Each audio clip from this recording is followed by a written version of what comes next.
आज हम लोग श्रीमद् भगवद गीता के द्वितीय अध्याय के 92वें श्लोक से प्रारंभ करने जा रहे हैं।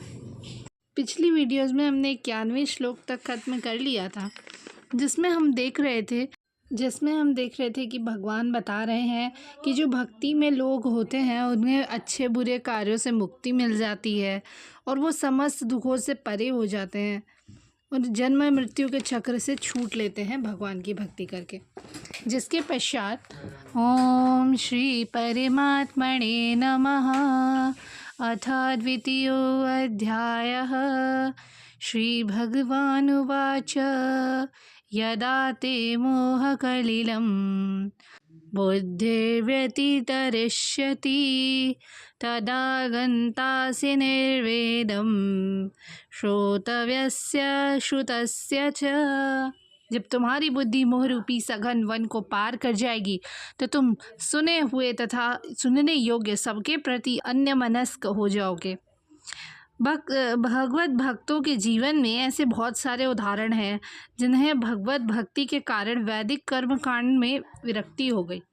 जब मनुष्य श्री कृष्ण की और उनके साथ अपने संबंध के वास्तविक रूप को जान लेता है तो वह सकाम कर्मों के अनुष्ठानों की पूर्ति पूर्णतया अन्यमनस्क हो जाता है, भले ही वो अनुभवी ब्राह्मण क्यों न हो। भक्त परंपरा के महान भक्त तथा आचार्य श्री माधवेंद्र पुरी का कहना है, संध्या वंदन भद्रमस्तु भवतो भो स्नान तुभ्यम नमो भो देवाः पितरश्च तर्पण विधौ नाहं क्षमः क्षम्यताम् यत्र क्वापि निषद्य यादव कुलोत्तमस्य कंसद्विषः स्मारं स्मारमद्यं हरामि तदलं मन्ये किमन्ये न मे।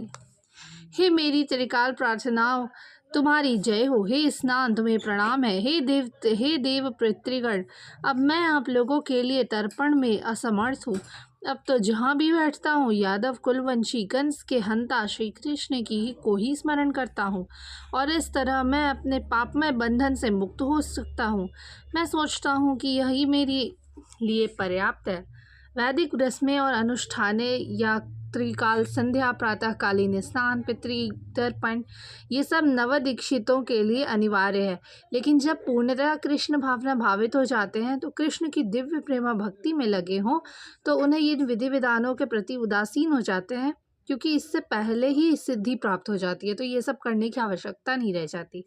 अगर कोई परमेश्वर कृष्ण की सेवा करके ज्ञान को प्राप्त होता है तो उसे शास्त्रों में वर्णित विभिन्न तरह की तपस्या यज्ञ की करने का कोई ज़रूरत नहीं है। इसी तरह जो ये नहीं समझते कि वेदों का उद्देश्य कृष्ण तक पहुंचना है और अपने आप को अनुष्ठानों में लगा के रखते हैं, वो सिर्फ अपना समय बर्बाद कर रहे हैं।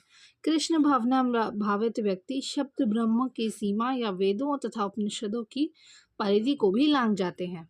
जिसके पश्चात श्रुति विप्रतिपन्ना ते यदा स्थास्यति निश्चला समाधावचला बुद्धि तदा योगमवाप्स्यसि। जब तुम्हारा मन वेदों के अलंकारमयी भाषा से विचलित न हो और वह आत्म साक्षात्कार की समाधि में स्थिर हो जाए तब तुम्हें दिव्य चेतना प्राप्त हो जाएगी। कोई समाधि में है, इसका मतलब ये होता है कि वो पूर्णतया कृष्ण भावना भावित है और पूर्ण समाधि में ब्रह्म परमात्मा और भगवान को प्राप्त कर चुका है।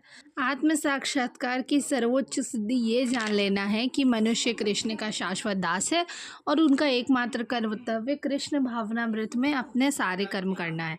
कृष्ण भावना भावित व्यक्ति या भगवान के एकनिष्ठ भक्त को न तो वेदों के अलंकारमयी वाणी से विचलित होना चाहिए, न ही स्वर्ग जाने के उद्देश्य से सकाम कर्मों में प्रवृत्त होना चाहिए। कृष्ण भावनामृत में मनुष्य कृष्ण के सानिध्य में रहता है और कृष्ण से प्राप्त सारे आदेश उस दिव्य अवस्था में समझे जा सकते हैं। ऐसे कार्यों के परिणाम स्वरूप निश्चयात्मक ज्ञान की प्राप्ति निश्चित है। उसे कृष्ण या उनके प्रतिनिधि गुरु की आज्ञाओं का पालन मात्र करना होगा। धन्यवाद। आज के लिए बस इतना ही। हम लोग आगे के श्लोक अगली वीडियो में करेंगे। तब तक के लिए जय श्री राधे कृष्ण।